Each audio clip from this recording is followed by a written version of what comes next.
বিয়ে করার আগে কোন পরীক্ষাগুলো করে নেবেন?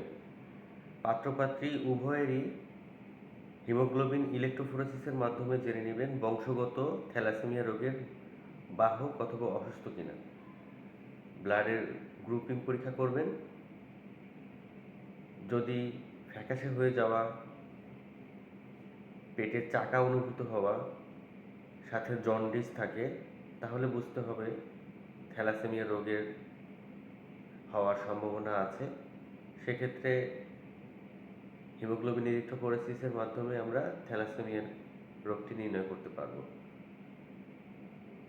তো এর চিকিৎসা হলো সারা জীবনই রক্ত পরিসঞ্চালন করে বেঁচে থাকতে হয়। ফলিক অ্যাসিড সাপ্লিমেন্ট দিয়ে অনেক সময় উপকার পাওয়া যায়। হাইড্রোক্সিরিয়া ইউরিয়া ওষুধ আছে যেটা বোন ম্যারোর ইফেক্টিভ এরিথ্রোপোয়েসিসের জন্য সাহায্য করে।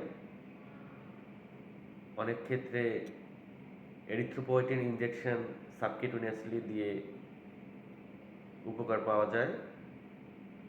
আর একমাত্র নিরাময় বোন ম্যারো ট্রান্সপ্লান্টেশন। সচেতন হই, থ্যালাসেমিয়া প্রতিরোধ করি।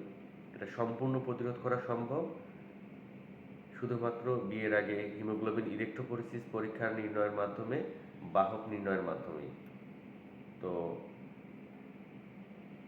অনেক দেশে বিয়ের আগে হিমোগ্লোবিন ইলেক্ট্রোফোরেসিস করাকে বাধ্যতামূলক করা হয়েছে। আমাদের দেশে এখনও এটা আইন কার্যকর নাই।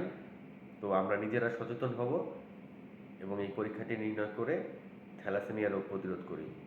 ধন্যবাদ।